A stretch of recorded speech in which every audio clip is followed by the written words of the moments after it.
L'Institut Santé Service ISS moo leen di may seen émission Ashifa. ISS est l'une des premières universités de santé au Sénégal. Créée par le docteur Daoudou Sow et M. Assane Ndiaye, l'ISS dispose d'un corps professoral de haute qualité et d'une équipe de professionnels prête à vous accueillir. ISS vous offre une panoplie de formations diplômantes reconnues et certifiées telles que formation en biologie, master en analyse biologique, master en industrie agroalimentaire et biologique, master management de la qualité dans les industries agroalimentaire, licence en biologie, option analyse biologique, diététique et nutrition, industrie agroalimentaire, formation en soins, licence sciences infirmières et gynéco-obstétricales, master en administration des services de soins, master en sciences infirmières, option anesthésie, réanimation. Avec ISS, insérez-vous facilement dans le marché du travail avec des compétences requises. ISS se trouve au boulevard de la Gueule-Tapée prolongé, rue 45 angle 28. Contactez-nous au 33 821 69 59 ou sur isanté@orange.sn.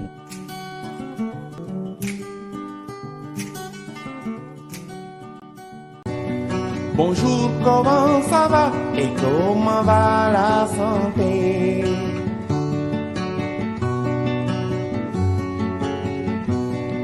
Bonjour, comment ça va et comment va la santé?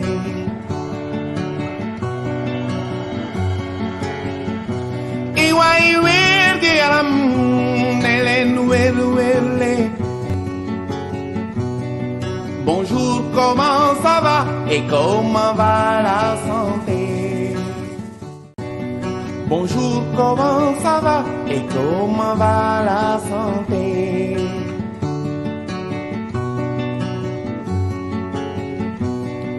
Bonjour, comment ça va et comment va la santé?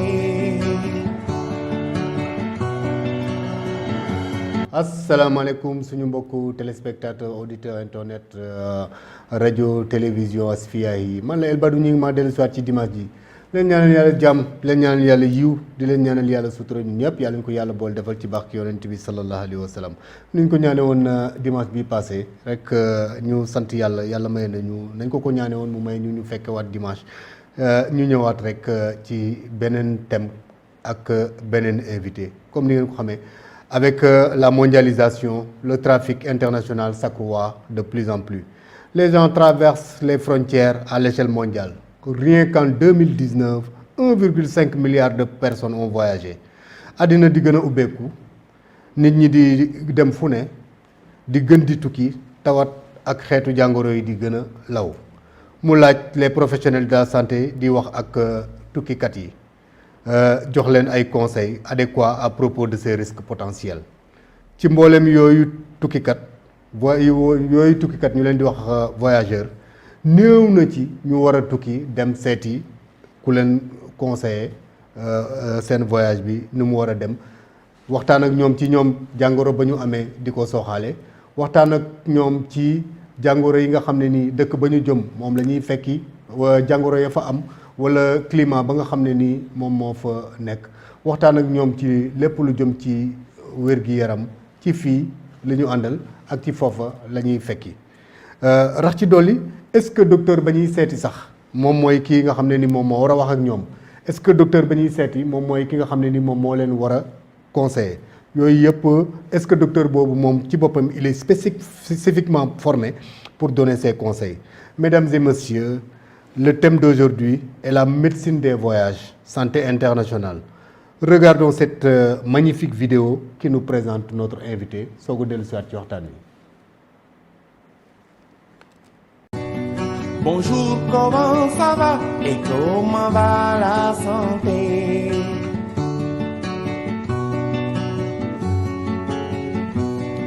Bonjour, comment ça va et comment va la santé? Bonjour, comment ça va et comment va la santé? Docteur Alissar Bari.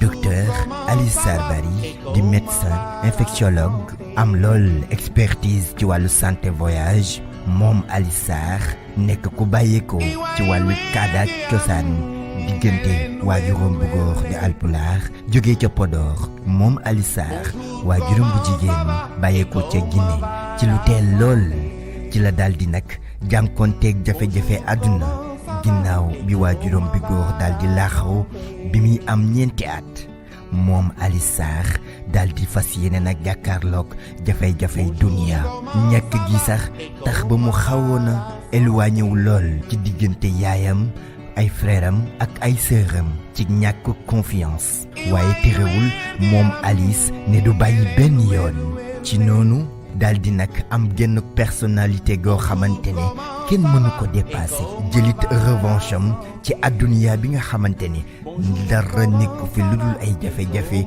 ak ay épreuve yu ñuy jànkonteeg bés bu nekk ci bi muy nekk xale Alice daldi nag dem ci mbokkam ànd ak yaayam mi nga xamante ni nekk jigéen bu mën góor di jàngale lépp lu jëm ci wàllu valeur morale wàllum aada ak cosaan ak nekkin gu mucc ay liggéey ak it gëm sa bopp xam yaay kan Alice Sarr jóge fa am bagam ak mention ñu daldi ko orienté ca faculté de médecine de l'UCAD du université Cheikh Anta Diop mu daldi fa yeggali ak njàngam ngir gën a yokk xam-xamam ci wàllu pàcc moom Sarr Bari daldi nag dem ca fa nga xamante ne moo di service des maladies infectieuses ca l'hôpital Saint-Antoine ca 12e arrondissement ca Paris ngir gën a yokk li nga xamante ni moo di xarañtaam ba sax soutenir fa lii di thèse doctorat wam jagleel ko ñi nga xamante ni ñoo di doomi l'Afrique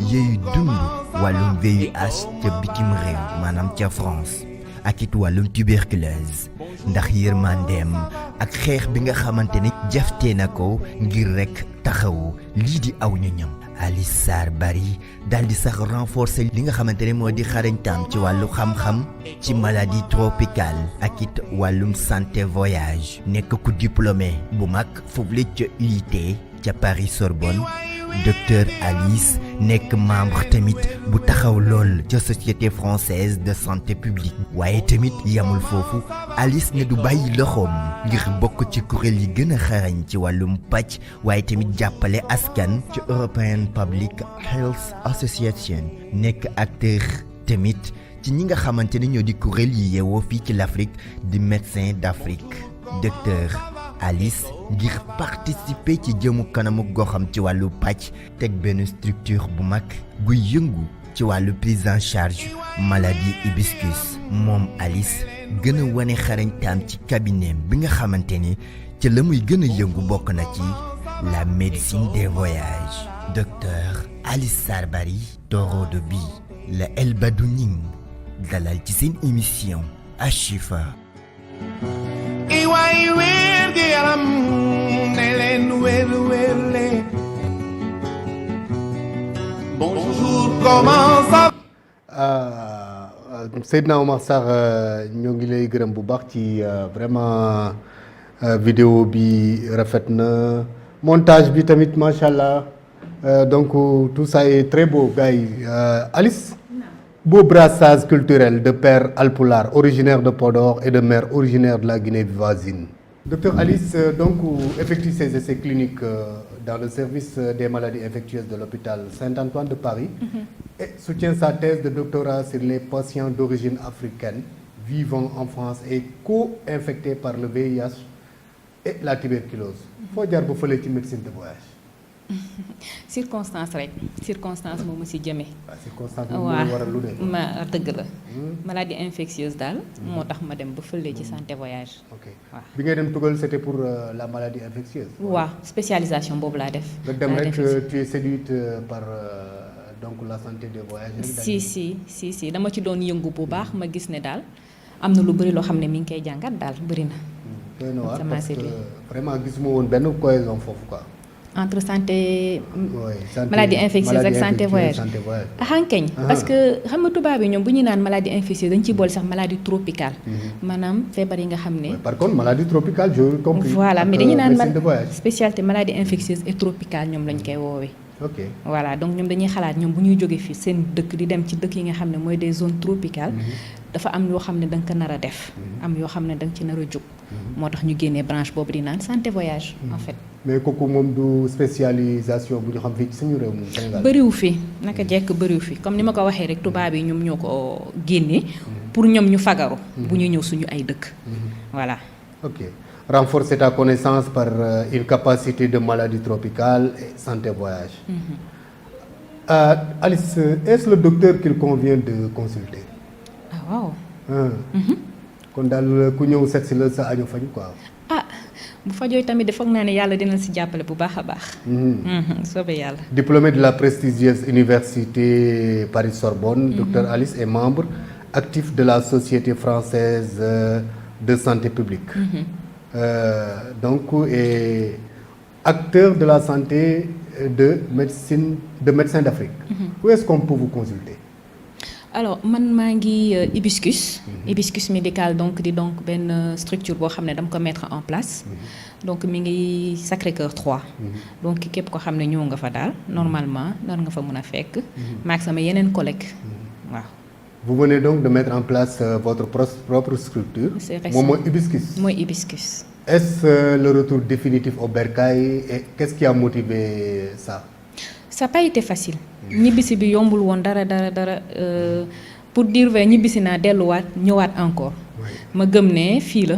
jël nga élan ba taay daal. jël naa élan ba taay yombul woon dara mais après dama dem ba gëm ne fii la c'est là où je me sens heureuse daal. te li ma bëgg a développer gëm naa ne fii tam nar na fi mën a law daal. Alice au pays des merveilles.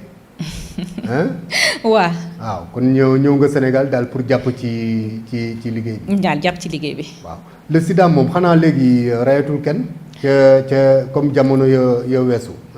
ban sensibilisation nga ñu ci mën a may. ci sida.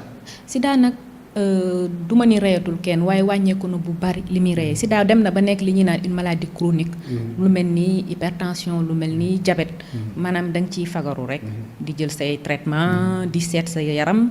charge virale bi ni mu toll ak yëpp fii Sénégal prévalence bi dafa wàññeeku bu baax a baax ndax sensibilisation. sida moom nekkul woon feebar dafa nekkoon lu dajale woon ay feebar léegi nag moom benn feebar la.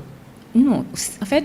boo ni sida dafa nekk benn stade bu ñuy woowee sida mooy stade bi nga xam ne xëy na comme ni nga koy waxee feebar bi day gën a bëri mu am yeneen feebar yu ñëw yokku ci maanaam sa immunité baissé ba ñu ne il est au stade de sida mais bu ñuy wax infection à VIH la ñuy wax.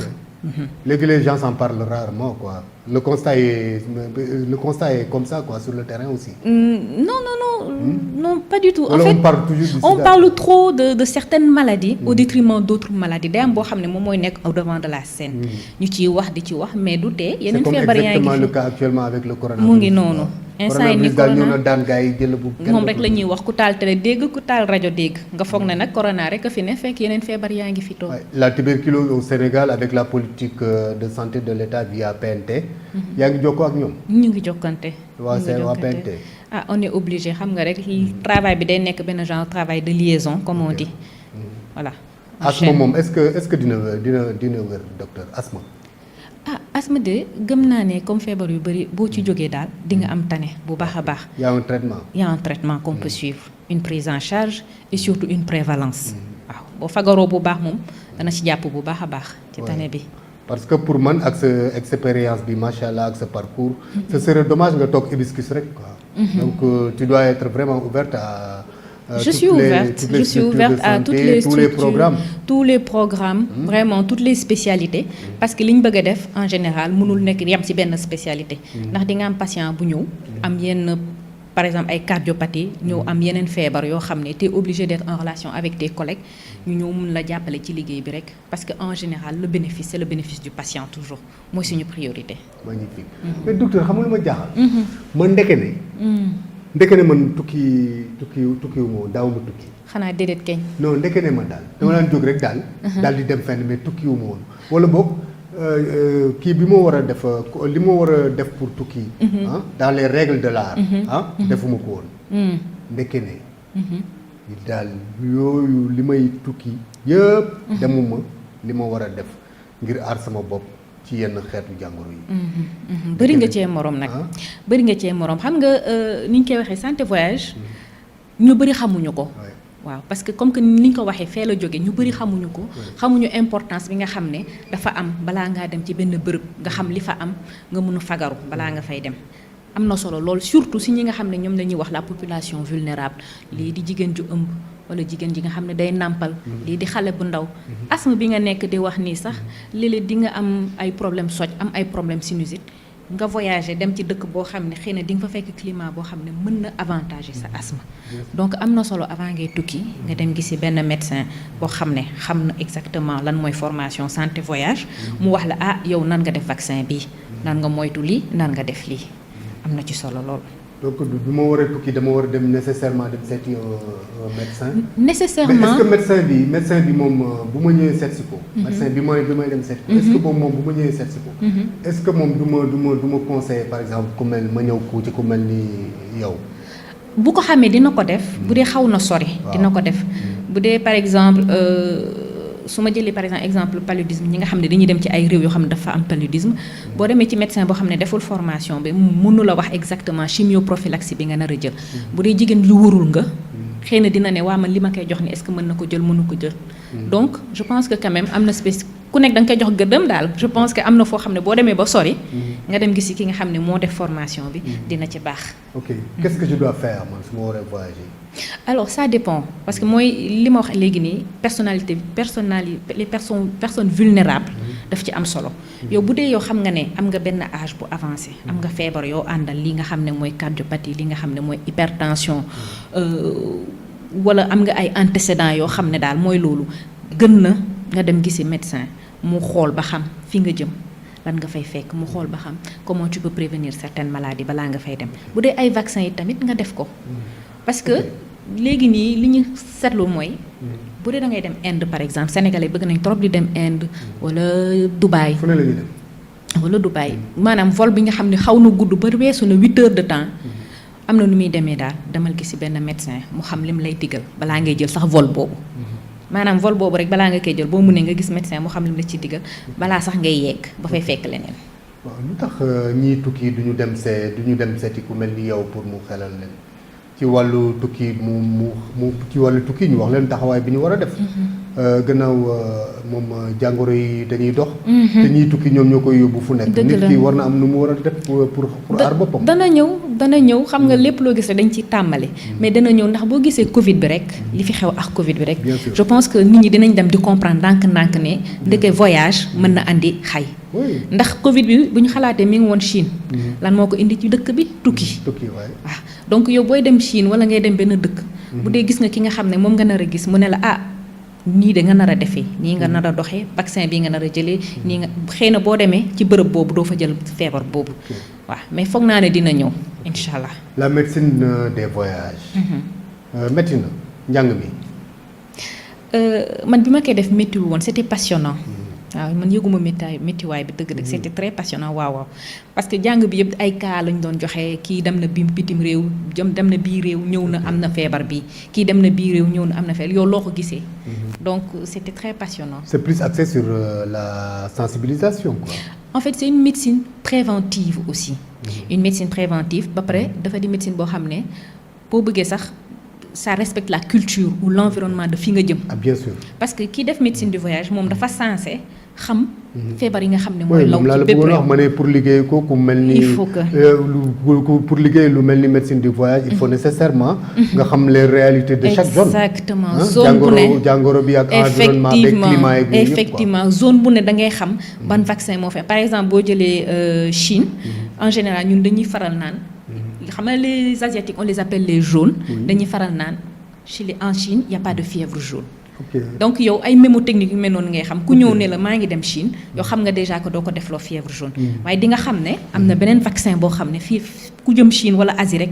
moo ko nar a def mooy encéphalite japonaise. loolu il faut mu def ko. ok kon vaccination bu nekk mi ngi dépendre ci zone ba nga war a dem. exactement. ok parce que zone bu nekk.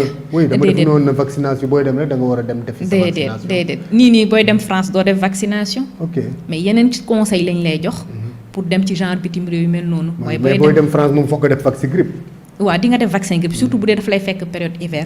mën nga def vaccin grippe bi. Tifim V moom mi ngi am ba léegi. ban ci Tifim V.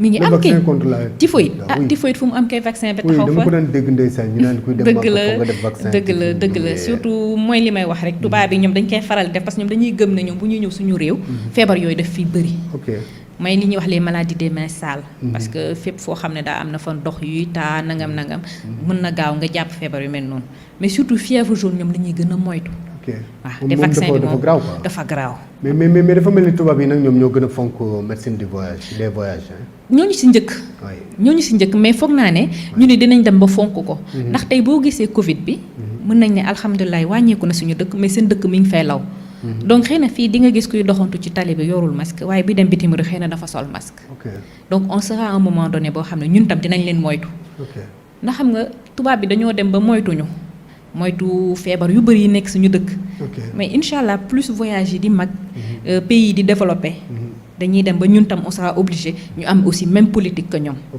yow kon il faut nga veiller à ce que les vaccins soient respectés quoi. exactement.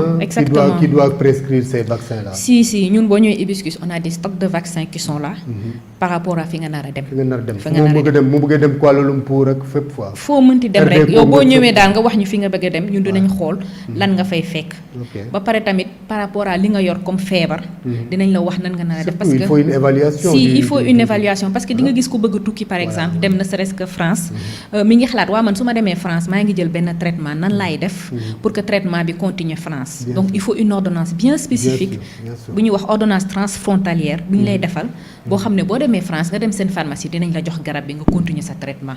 ok compte tenu de toutes ces informations est-ce que tey jotul ñu harmoniser lu mel ni pèlerinage à la Mecque lu mel ni pèlerinage marial ba ca Rome di ko harmoniser xool woo ñu mel ni yéen quoi pour ngeen liggéey ci ñooñu. si mi ngi am parce que genre vaccin yooyu en général pour dem Mecque ak yooyu noonu pour méningocoque bi je pense que ñu ngi koy def ci ay endroits yu xaw a spécialisé. Hibiscus tam ñu ngi koy def maanaam bu ñu ñëwee ce sera vraiment spécialement pour les vaccins mais aussi pour les conseils.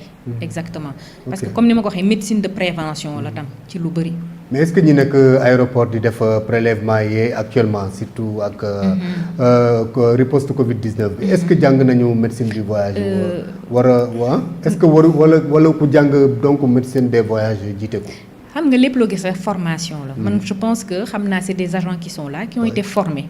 mais certainement il y a un médecin transfrontalier noonu la ñu di wooyee donc ñu def médecine du voyage yoo xam ne quand il y a des cas mën nañ def appel ak moom parce que médecine du voyage du Covid bi kese te je pense que ñu nekk aéroport xam naa li ñu leen gën a formé ci Covid bi moo nar a ëpp mais am na yeneen pathologie yi nga xam ne daf fi nekk comme ni ñu wax Covid bi daf ko nëbb mais am na yeneen feebar yoo xam ne daf fi nekk te danga ci nar a bàyyi xel daal am na solo léegi yow ñoom daal ku ñëw seet si la yow dina ak fu mu mënti dem dina am vaccin bi mu soxla.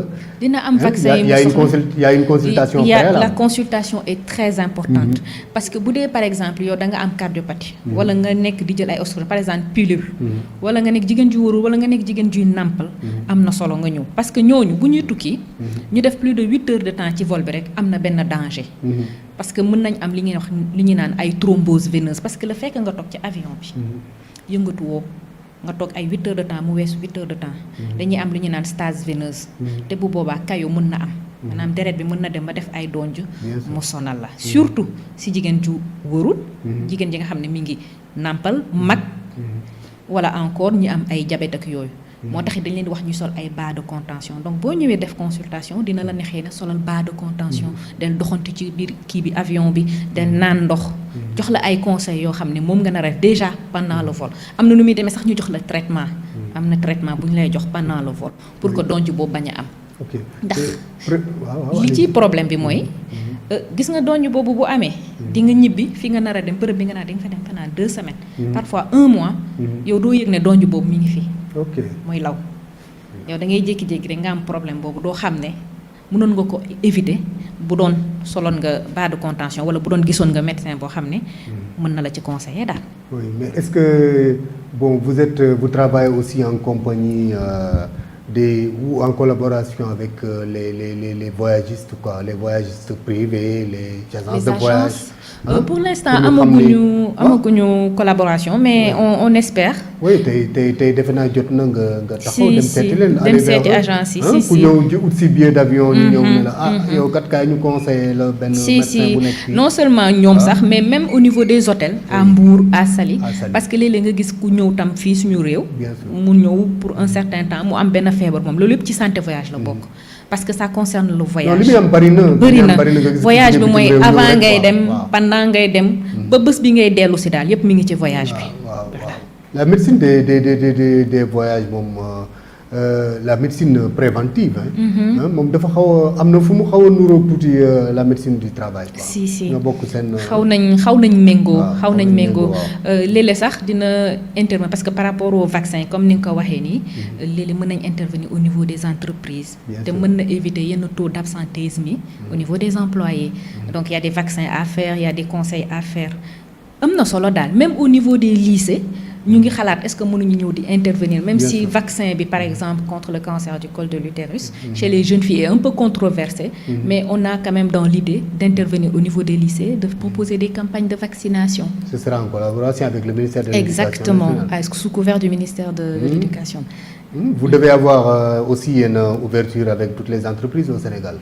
Pour l'instant pas encore comme ni ma la ko waxee rek dañuy soog a doon mais on est dans l'optique. Il faut nga dem prise de contact waxtaan ak ñoom.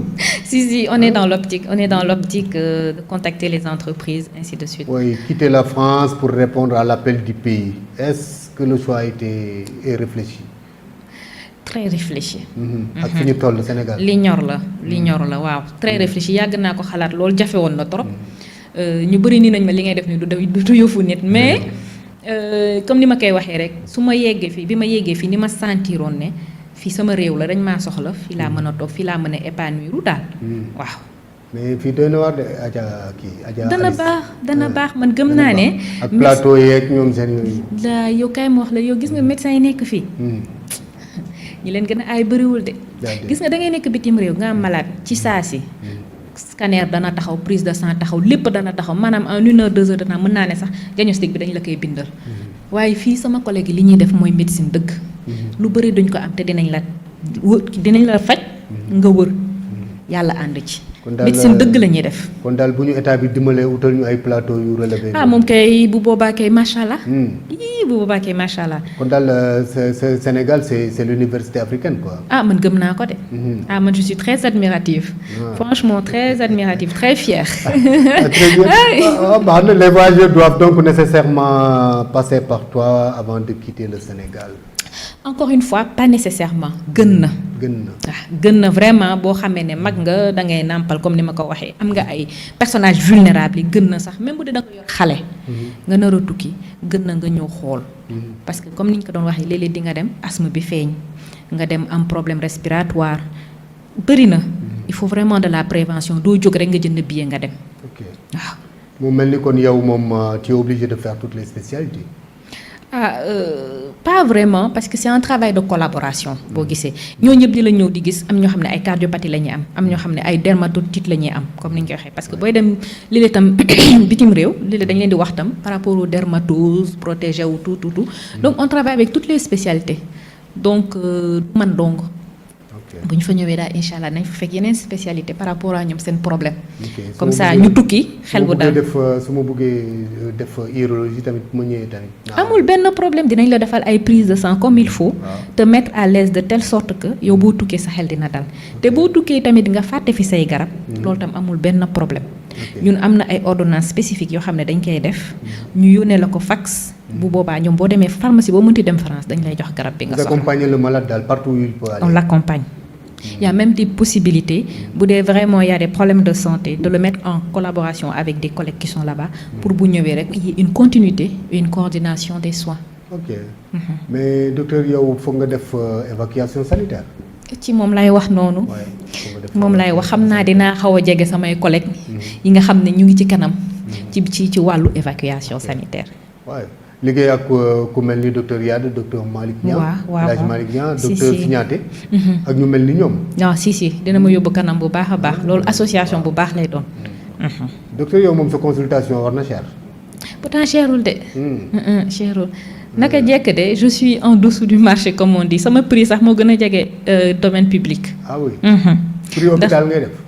prix hôpital presque laay def parce que comme ni ma koy waxee rek chaque fois am xaalis bu ma taxoon jóg du ma ñëw. du ma ñibbisi. donc ni ma jàngatee sa liggéey moom tu es obligé de faire toutes les régions du Sénégal bañ a toog hibiscus rek parce que aussi ñane Saly ñane Touba soxla la. si ñane Tivaouane soxla la. ñane surtout zone touristique yi ñi nga surtout ñi nga xam ñu ngi ci voyage bi daal. donc yow il faut que mu am ñu la teewal ci dëkk yëpp. am ñu ma teewal ci dëkk yëpp. am ñu ma teewal ci dëkk yëpp.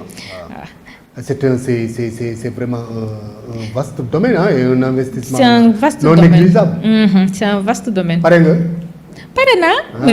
pare naa xam naa ne du ma liggéey man kese yaa ngi jàpp ci affaire bi ñun ñëpp nañ si jàpp. te incha allah dina baax yàlla jëmale ko kanam. amiin léegi docteur ki war a tukki te wéram mayu ko mu déplacé wu.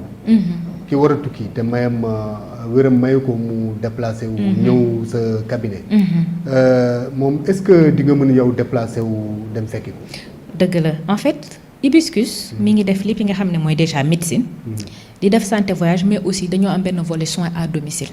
soins à domicile bi nga xam ne dafa gën a féetee kanam surtout depuis Covid bi nga xam ne ñu bëri génnatuñu seen kër ñu ngi toog seen kër donc hibiscus am na benn volet soins à domicile bi nga xam ne mettre na ko en place ñun on se déplace ñoo fekk malade bi fu mu nekk. lépp li mu soxla même bu dee def sax nu mu tudd prise de sang dinañ ñëw defal ko consultation ñu defal ko problème bu mënti nekk ñun de boo ñu contacter ñun dinañ déplacé wu ñëw gis la même bu dee une consultation la tam. ci ko xam ne mënul dem seeti mag ñeeg yooyu la gériatrie dem seeti mu ngi noonu. est-ce qu'il peut vous arriver nga xool nit rek évacuer ko ba xam ni évaluer ko ba xam ni kii mënul voyager ngeen ne ko c'est vraiment pas la peine ngay dem. vous êtes confronté à un cas pareil.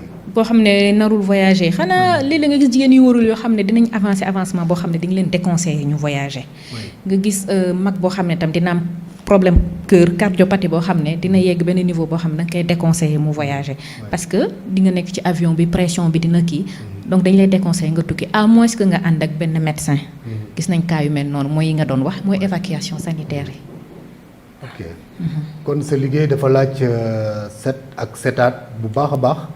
ak am fitu wax nit ki vraiment li xew ci moom quoi. mais bañ ko bàyyi rek mu dem léeg-léeg nga xool nit mu wóor la ni la loolu moom xam-xam la boo xam ne docteur yi yàlla may na leen ko. nga xool nit mu wóor la ni nga xool ko mu wóor la ni kii moom. ñu ne dañ ko bëgg a yóbbu fu mel ni France wala yu demee mu wóor la ni kii bu demee du dellu si. est-ce que am nga automatisme wala li ngay mën a wax ak ay parents ba ñu mën a ba dissuader leen quoi ne leen vraiment. xam nga li jafe. waaw. mooy nit ki am yaakaar nga bëgg a tas yaakaaram daa am ñoo xam ne dañuy yaakaar dëgg ne man su ma demee bitim réew sama aaju dina faju sama malade bi dina wër mais yow da ngay xam dëggantaan ne bu demee bitim réew yi tamit du tax li nekk foofu changé waaw du tax mu changé ñu ngi ma doon raconté benn sax bi ñu nekkee médecine ku amoon rage rage mooy feebar boo xam ne bu doy waar voilà kooku ku am alal la woon mu am doomam bu am rage ba yegg benn stade bu avancé foo xam ne bu génnee ci ngelaw da koy sonal bu déggee ndox da koy sonal maanaam saignurage mu ne day yóbbu doom ji wax nañ ko mu ne noo day yóbbu doom ji waaye doom ji maanaam avant muy dugg ci avion bi foofu la seddee. waaw parce que léeg-léeg moom vraiment. waaw c'est bien tamit docteur yi dimbali askan wi ci lu mel noonu. parce que léeg-léeg nga gis évacuation sanitaire yu xaw a cher. mais il faut finalement ñàkk lay doon ndax. il faut que kii na ñàkk bakkanam ba pare. ay bokkam ñàkk alal. léeg-léeg tamit complainte yi bari nit ñi di jàmbat ordonnance boo xam ne nii. nit ki bindal nañ ko nit wala des analyses à faire wala une radio à faire wala IRM. ñu bindal ko nit mu wóor ni xaj na sax balaa résultat yi di génn kooku faatu léeg-léeg gars yi xaw a jooy yu mel noonu ko. xam nga tam mënoo toog rek nga daal di tàllal say loxo tam il faut que nga tam nga jéem def li ñuy naan des soins de confort maanaam même bu dee xam nga ni kii peut-être xëy na par exemple daa am cancer xëy na peut-être mënatuñu def dara da ngay def lépp li nga xam ne mooy mu bañ a am métit buy dem tamit mu dem ci dem bu neex mu bañ a nekk ci mbititu yaram loolay waral ordonnance yi mooy waral yenn perfusion yi mooy des soins de confort. kon léeg-léeg nit ñu xam ne kii dafa war a dem ñu ne xaaral ñu dimbali ko dem ci xaw a gën a bañ def loolu ñu laaj ci la bokk ci médecine bi la bokk il faut que c'est bien que askan ki xam nga ndax ku mel ni man moom day yaakaar rek ñii daal dañ maa yeb quoi binduloo ma lu ma war a fay 200,000 francs fekk booboo 200,000 francs yooyu su ma ko ci deful kii dina daj loo xam ne nii mais kenn xamul kañ la ñëpp di c'est-à-dire di nga am malade boo xam ne dina la leen kii dafa nar dem waaye xamoo kañ lay dem mën nga ko yor ay weer mu toog foofu yàlla bu la sàmmul sax nga jëkk ko dem donc kooku doo toog rek di ko seetaan bu dee instant boobu mi ngi ak métit nga wàññi métit bi bu dee instant boobu amatul ndox nga yokkal ko ndox nga jox ko mu lekk loolay waral ordonnance yi loolay waral ñu bëri duñ comprendre naan waaw fayloo nañ ma fekk loolu la te soin de confort la rek sa gars yi mbokk docteurs yi conseillers voyageurs yi nañu conscient ci ampleur responsabilité bi aussi nañuy demander si possible une consultation auprès de professionnels de la médecine des voyages pour tous les voyageurs à risque élevé. defe naa du ku nekk moom moo war a conseiller yooyu xeeti malade. si. ñooñu loo leen di wax sa mbokk yooyu pour une parfaite collaboration. Man je suis ouverte à toutes les collaborations qui sont voilà il faut aussi que patients yi surtout ñu conscient ne maa ngi benn jàngoor boo xam ne il faut que ma dem gisi médecin te gëm naa ne médecin yi fii Sénégal du ñu joxe conseil noonu dañuy gestu tam dinañ gestu te ci biir gestu boobu du tee suñu émission wala gëstu boo ko gëstu waaye gëstu noo ko waxee rek maanaam daal dinañ comprendre ne bon lii xëy na ma laaj kii nan lañ nar a mën a def pour que kii mu mën a voyager sereinement mais surtout encore une fois rek problème bi mi ngi ci patient bi mu nar a jël prise de conscience ne nan naa dem gisi médecin. bien docteur da ngeen ne voyager noppalewul de il y a des maladies liées au risque de voyage. dëgg la. mais est-ce une raison de ne pas voyager aussi? Déedéet. il faut ñu tukki. Le voyage c'est une richesse. Voilà donc. Le voyage c'est une richesse. baax na ñu xam n'est-ce pas ces risques. lépp lu mën a xew ci bépp tukki afin de pouvoir les éviter au mieux. tukki amul pour man tukki richesse la ndax dëkk boo dem rek loo fa fekk di nga ci gën a jàngat mais tamit booy tukki tam ci xel bu dal dara gënu ko dara dàq koy tamit nga xam ne maa ngi dem maa ngi samay garab xam naa li ma fay fekki wax nañ ma ko ba pare donc je me sens à l'aise dara du ma fa bett même santé voyage ñu ngi def li nga xam ne mooy volet psychiatrique parce que y a un choc des cultures parfois di nga dem ci benn réew boo xam ne ni ñuy defee ak yow ni ngay defee bokkul waaye loolu yëpp boo ñëwee gis médecin du voyage moom da la koy wax parce qu'il est pas censé l'ignorer daf ko nar a xam. Quelles sont ces maladies là n'est-ce pas qu'il faut éviter wala yi nga xam ne ni moom ngay fekk sur le terrain wala chaque pays a sa réalité. mooy li ma wax rek chaque pays a sa spécificité. chaque pays xam nga chikungunya amul fenn fépp. voilà mu ngi noonu nga jël fièvre jaune amul fépp encéphalite. ban nga njëkk a wax. chikungunya. chikungunya mooy lan moom. dafa mel ni sibiru. parce que li koy joxe comme yoo la. mais dafa nekk yoo bu xaw a particulier. voilà. chikungunya. waaw moom fan nga koy fekk moom. Antilles. dëkk yi tàng yi dans les Antilles nga koy gën a gis ay Guadeloupe affaire yooyu noonu. waaw. dëkk yi tàng yi ba pare am ndox. am ndox comme yoo rek xam nga yoo day toog ak yooyu noonu. mu ngi noonu. les maladies tropicales moom boo leen doon lim yan nga ci xeet yan nga ci listé. ça dépend rek. ça dépend mën naa ci listé yu bëri am na. wax ñu ci tuuti. ci ban ci noonu ñoo wax ma. yu ñu xam fii ci Sénégal par exemple les maladies tropicales yi nga xam ne xam nañ ko fii ci Sénégal. yooyu boo ñu doon limal ñun lan lañ koy xam ndax gars yi dañuy dégg maladie tropicale rek mais xamuñu exactement ce que c'est. maladie infectieuse tropicale voilà bëri na di nga gis bi ñuy xam nga paludisme moom la ñuy njëkk def ci kanam. waaye am na bi topp ci paludisme bi ñu naan bilharziose. dëgg la mi ngi wàññeeku mais yaa ngi ko fekk ci sama bërëb sama mbokki nag ci alpulaar yi xaw na fa bëri. ci côté Saint-Louis beeg yooyu ñi nga xam ne xale yi nga xam ne si dañuy sangu ci dex yeeg mu ngoog surtout ay lu mel ne ni waalo. gaay ay yu demee noonu. mu ngi noonu mi ngi ci dex yeeg yooyu noonu voilà xaw na fa bëri. mu ngi noonu. mais paludisme moom léegi gars yi dañ ko daan. daanuñu ko de. ñu ngi ci rek di xeex di jéem a xool nu ñuy def pour wàññi problème bi. yaa ngi liggéey ak ñoom docteur Sène. maa ngi koy dégg j'avoue que depuis que maa ngi ci mise en place u hibiscus xaw naa leen sori tuuti mais nii moom. xam naa su ma jógee jëm ci ay collaboration lay doon. bien sûr docteur Sène moom bon vraiment war nga collaborer ak moom. moom moo yore programme de lutte contre n'est-ce pas le paludisme. parce que toog sa hibiscus boobu rek moom. fas yéene ma fa toog de yaa ni ñu yóbbu ko fépp keñ. il faut pas que ñu toog foog gars yi xam exactement. mais ci la bokk. Bon je ne dirais pas que Alice bon vraiment a roulé sa bosse partout parce que Alice moom France rek la toog. jàpp njàmburam mi ngi soog a ñëw Sénégal. mais expérience bi mu am ak lépp li mu nga xam ne nii jàng na ko pour n'est-ce pas pouvoir venir à bout de li ñuy dal ñun les patients. difficile. Ça n'a pas été un parcours difficile. Quel plaisir la lay jox quoi nga jàng loolu yëpp quoi toog di tiitaru quoi di doser. wan ni bon vraiment man bokkuma ci ndax di nga doser man balaa maa yëg bànneex. dëgg ma faj patient mu tane. man loolu damay yëg bànneex dëggantaan yaay damay kontaan bu tanee ma gis na tane na man foofu laay yëgee bànneex bu weesoo foofu de. mais Alice est très sociale. si métier bi la bokk. il faut que nga sociable et il faut que nga empathique nga am li ñuy naan empathie maanaam yërmande ndax léeg-léeg malade dina ñëw ci yow waxtaan ak yow nga jël sa temps waxtaan ak moom métitam bi sax wàññeeku ndax déglu nga ko. loolu mooy li ñuy naan empathie. dëgg la nag waxtu yi nag service yi léeg-léeg patients yi bëri lool. te day métti ci médecin yi. ku nekk nga bëgg a jox benn 20 minutes bu dee ci biti rang bi bëri na waaye nag gënal la nga déglu patient bi. ci faj bi la bokk. Alice a une forte personnalité qu'est-ce qui a forgé cette personnalité là. jaar. dame de fer quoi. jaar rek. jaar gars yi la ñëwee naan non mais kii dafa ñu ko Aïda Diallo. y en a qui m'ont interpellé. déedéet keñ mukk. non si y en a qui m'ont dit que. mais Aïda Diallo fu may jaar déedéet boo gisee médecine bi yombul woon. jaar bi tam yombul woon. defuñu dara ci yomb en fait il faut nga fight il faut nga xam li nga bëgg nga dem ba am ko waaye boo toogee rek topp ci lu yomb am na nu muy demee day daal di jafe daal. xeex bi métti woon na. ban année nga génn Sénégal fii dem jàngi tugal. xaw naa teel a génn nag maa ngi génn 4e année bi ma defee fii laa defee 3e année ba 4e année ma daal di génn dem tàmbali foofu yeggale. kon yow française nga. waaw bokk na sama nationalité waaye man sénégalaise laa. bokk yow ñaari nationalité nga amee quoi. sénégalaise ak française. waaw mais dafa mel ni sénégalaise bi léegi nangu na française bi. mais waxatuñu ko sax. man sénégalaise bi lay baax ko de. monsieur doit pouvoir faire avec. amul choix. waaw magnifique le trafic international léegi est-ce que yéen ni ma ko jàngatee. est-ce que laajul tamit à bord des flottes muy am la présence d'un médecin comme ku mel ni yow wala yu demee noonu.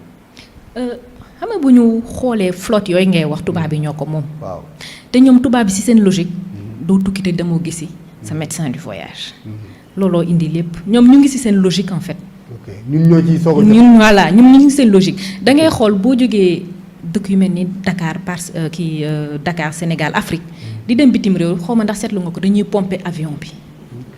ñoom tubaab bi dañuy pomper avion bi ndax dañuy naan ñun ñu ngi indi ay jàngoro ñu ngi indi ay vecteurs yoo xam ne suñu réew la am mais boo jógee seen réew di ñëw fii ñoom duñ def loolu. parce que aussi Alice ñun nous sommes un peu négligents léeg-léeg nga gis négligence de notre part quoi. gis nga comme studio bi tey gis nga bi nga ñëwee xam nga toog nañ fële lu yàgg. parce que on a pris la peine de vraiment pomper. parce que dañu nekk ci jamonoy coronavirus. donc ku nekk di dugg ku nekk di génn. donc bu paree une émission rek normalement balaa ñuy entamer benn war nañ mën a désinsectiser def yooyu yëpp quoi. loolu c'est normal mais Sénégal xamuñu boobu culture dañuy yaakaar dañu xeeb. dina ñëw de. corona gii. moo nar a nekk ouverture ci lu bëri. daf ñu jàngat lu bëri ni ma la ko waxee rek dana tax sénégalais lu bëri li nga xam ne taamu ko woon defu ko woon mu nekk priorité dina ko def muy priorité. corona moom dafa jeex Sénégal. jeexul de. dafa wàññeeku. dafa wàññeeku. on n'a pas peur d'une deuxième vague quoi comme mais des na si ñun. ok deuxième vague bi kon ci ñun lay. des na si ñun maanaam il faut qu'on continue. ok. les règles les mesures d'hygiène naruñu ci wàcce suñu loxo yi. gaa mun ñu ne ñëpp nay takk masque waaye fu ñu toll rek nañ di raxas loxo yi. di moytu booloo bi nañ continuer rek parce que li nga xam ne am na bitim réew ump ñu de d'autant plus que avion yi ñu ngi circuler aéroport yi ubbi nañ leen ñu ngi dégg ay cas importés donc feebar bu lawee foofu mën na fi dugaat te immunité boobu nga xam ne ñu ngi naan xëy na population sénégalaise dafa am te jusqu'à présent études yi mënuñu wax exactement immunité bi ñaata temps lay durer xamuñu man boog man xawma mën na def 1 mois 2 mois 3 mois xëy na 1 an mais immunité boobu jeexee gis nañ ay cas yi nga xam ne ñoo xam ne am nañ Covid ñaari yoon qui ont fait des Covid à 2 reprises donc nañ moytu rek nañ moytu moo tax doo dégg gouvernement bi wax ne dindi leen masque yi wala non dañuy moytu rek ba incha allah yàlla def xëy na ñu gis vaccin. mais vraiment on a vraiment banalisé les mesures barrières hein. On les respecte plus quoi.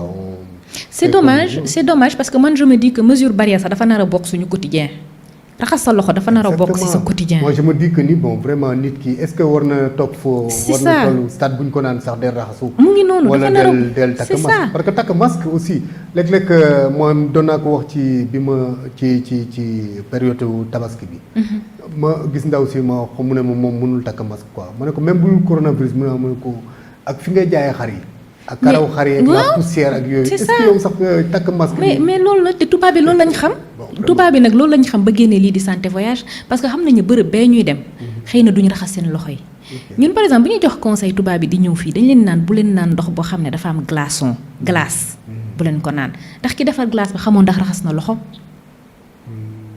bu leen lekk crudité dañ leen koy wax lépp li ngeen di lekk rek na tàng jër ndax dalay leer ne lépp lu ci biir dee na dañ leen koy tere ndax lan ñoom dañoo gëm ne duñu raxasuñu loxo farataaluñu ko te pourtant ñun dinañ jàpp juróomi yoon ci bés bi. ah jàpp ak raxas loxo ute na de. ok ndax raxas loxo tam dafa ànd ak saabu. am noo koy defee aussi. am na noo koy defee mais ni ñuy raxasee loxo Adja. bëri na da nga koy def en 4 temps booy raxas loxo dafa am noo koy raxasee. premier temps deuxième temps troisième temps quatrième temps il faut que ça. c'est bien de le connaître mais doo ñu ne 4 temps rek daal di bàyyi noonu. ah maa ngi ak micro bi. maanaam bëri na.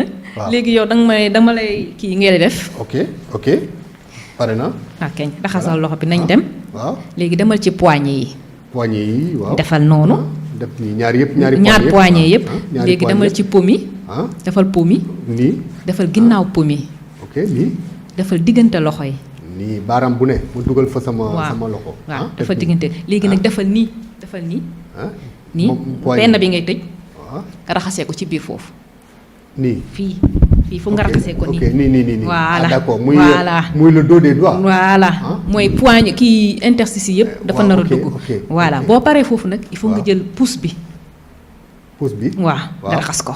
ma raxas ko nii naan ko nii. ok. loolu yëpp ci loxo bi la bokk. boo paree loolu nga jël wey. ok dugal ko ci biir pomme bi. di ko def nii nii mu ngoog.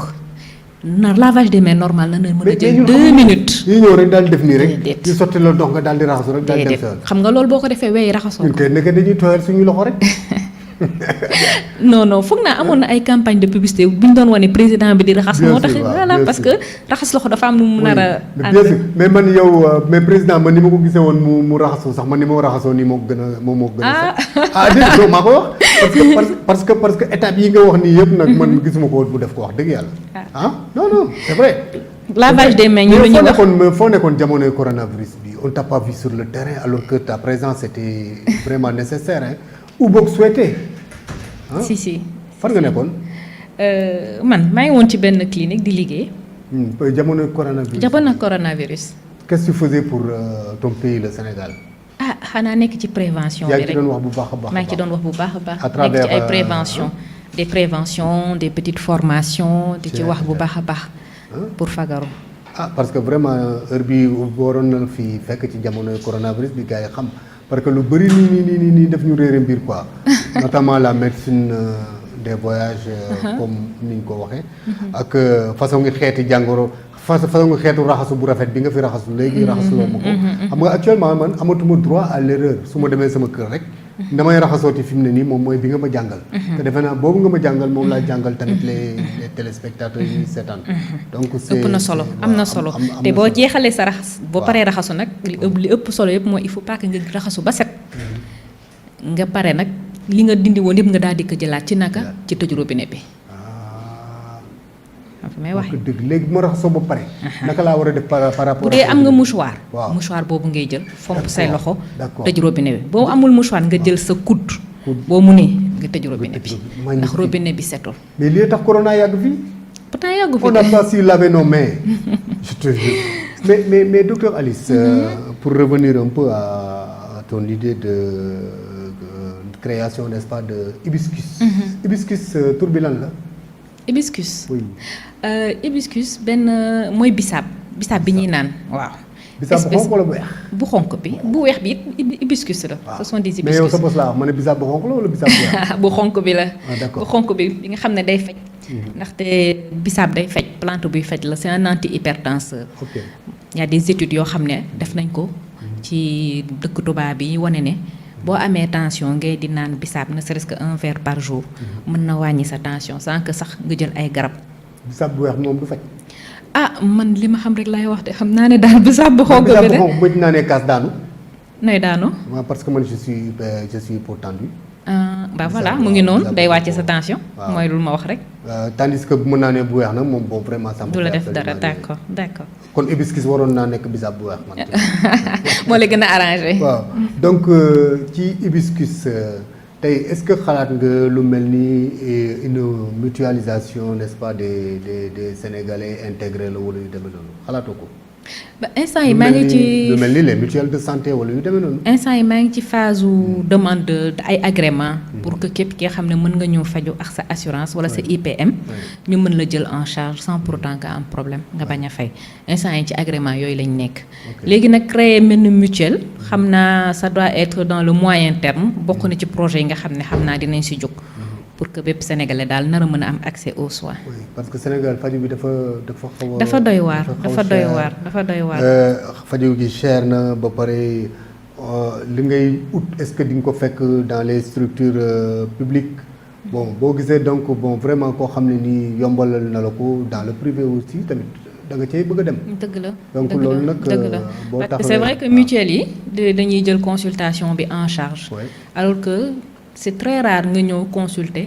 te duñ la ne demal defi prise de sang à moins que mu nekk ay sojak yooyu noonu. mais lii la ñuy laaj la prise de sang te prise de sang yooyu nag. analyse yooyu ñooy cher. donc bu amee mutuelle boo xam ne nan la mën a jàppale ci loolu kay moom. Alice Enanti. maa ngi sant yàlla. yaa ngi sant yàlla bu baax. waaw parce que man de pour man lu tax nga jógee bitim réew dëkk fii Sénégal toog moom xam naa ni. dafa la jaaxal de andaale nga waaw man daf ma jaaxal andaale nga dara. sant yàlla bu baax. sant yàlla bu baax. bi sallallahu alayhi wa sallam. looy wax sa mbokku groupe femmes médecins du Sénégal. xanaa kontaan si ñoom.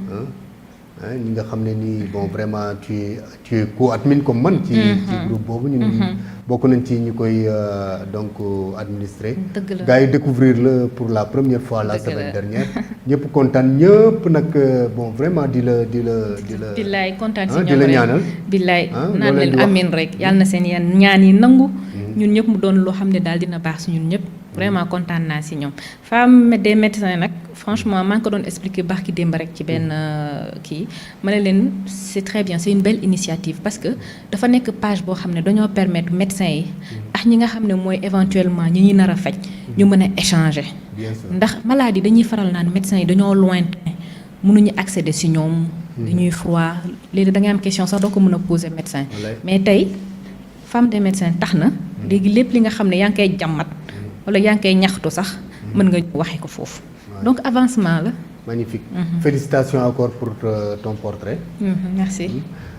Donc mesdames et messieurs maa ngi dalaloon tey docteur Alice Sarr Bari mu jógee bitim réew ñëw répondre si à l'appel à l'appel citoyen. waaw l'appel citoyen. waaw donc ñëw installé wu fii au Sénégal ubbi benn structure bu tudd.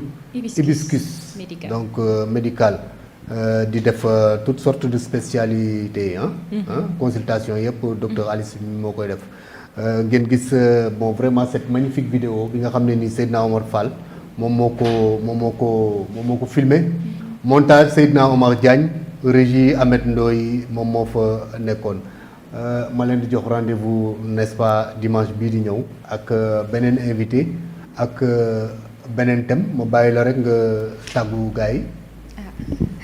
En tout cas maa ngi lay jaajëfal merci beaucoup pour l'invitation kontaan naa ci trop dalal nañ ma bu baax a baax ci télé bi fa dëgg yàlla say collègues yëpp très gentil merci beaucoup vraiment c'était un plaisir merci di ñaan yàlla nag affaire bi nag mu gën a conscientiser population sénégalaise bi jërëjëf à bientôt merci.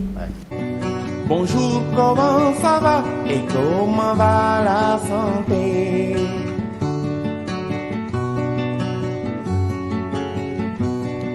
Bonjour, comment ça va et comment va la santé?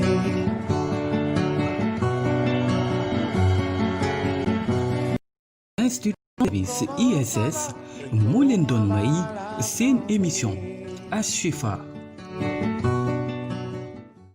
L'Institut Santé Service ISS moo leen doon may seen émission Ashifa. Institut Santé Service ISS est l'une des premières universités de santé au Sénégal. Créée par le docteur Daoudou Sow et Monsieur Assane Ndiaye, l'ISS dispose d'un corps professoral de haute qualité et d'une équipe de professionnels prête à vous accueillir. ISS vous offre une panoplie de formations diplômantes reconnues et certifiées telles que formation en biologie, master en analyse biologique, master en industrie agroalimentaire et biologique, master management de la qualité dans les industries agroalimentaires, licence en biologie, option analyse biologique, diététique et nutrition, industrie agroalimentaire, formation en soins, licence sciences infirmières et gynéco-obstétricales, master en administration des services de soins, master en sciences infirmières, option anesthésie, réanimation. Avec ISS, insérez-vous facilement dans le marché du travail avec des compétences requises. ISS se trouve au boulevard de la Gueule-Tapée prolongée, rue 45 angle 28. Contactez-nous au 33 821 69 59 ou sur isanté@orange.sn.